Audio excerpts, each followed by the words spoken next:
This is the book called Well-Being. It is written by Tom Rath and Jim Harder. These are Gallup book authors, and this book is published by Gallup Press, and as you might suspect, the research to put this book together is basically impeccable.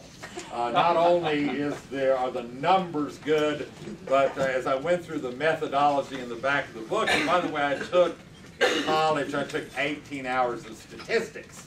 So this was a great review, seeing all these charts, and there's no question about how good the book is in the Gallup. The premise of the book I put on the presentation outline. Much of what we think will improve our well-being is either misguided or just plain wrong. And really the message of this book is that of the 5 essential elements that they talk about for well-being, it is interdependency that makes the difference.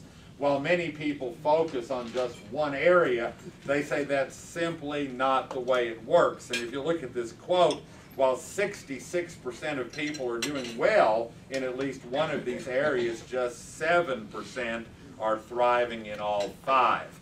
And so as you look at what we do with this book, some of you might be challenged, while some of you might feel a little guilty. And I just want to tell you, as we look at this, you may be doing well in one area, 2 areas, and so forth, but are you doing well in all 5? These are the definitions of the 5 elements that they talk about in the book. There's a chapter on each of them, and of course that make the notions of the assessments. Career, you wake up every morning with something to look forward to doing that day. You do things that you can use your strengths in, which of course is what Tom Rath wrote about when he wrote Strength Finder.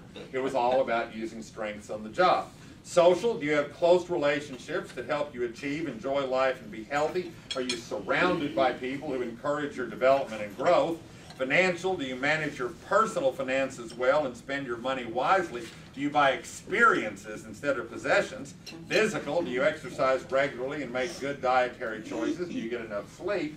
And then community, do you opt in to community events? Do you get active and involved with things that are important with how you surround yourself? Because what they say in the book is, this is the most essential of the 5. If you look at this quote on your presentation outline, if you don't have the opportunity to regularly do something you enjoy, the odds of your having high well-being in other areas diminish rapidly. People with high career well-being are more than twice as likely to be thriving in their lives overall. Imagine you have great social relationships, financial security, and good physical health, but you don't like what you do every day. Chances are much of your social time is spent worrying or complaining about your lousy job. And this causes stress, taking a toll on your physical health. If your career well-being is low, it's easy to see how it can cause deterioration in other areas. You might be interested in knowing where we stand, because this book's full of charts, and you may wonder how we're doing in our area. Texas, out of the 50 states, is number 8 in well-being. Hawaii is number 1.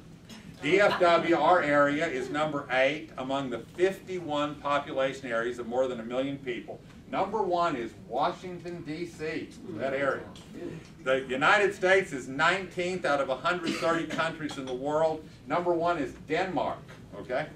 And then I thought you'll also be interested in, when they looked at what people thought were the most enjoyable and least enjoyable activities, listening to music, playing with children, attending sports events, least enjoyable, personal medical care, financial government services, and homework. And one last observation, this book talks about the impact of career well-being, using your strengths, and each days are important. But don't y'all think that's interesting? Because Randy pointed that out to me yesterday. Don't you think this is interesting, in the most enjoyable activities there, going to work isn't one of them. They don't have that in the list. So I don't know really what that says to you. But I hope you enjoyed that synopsis of well-being, the 5 essential elements. It's a very well documented and researched book.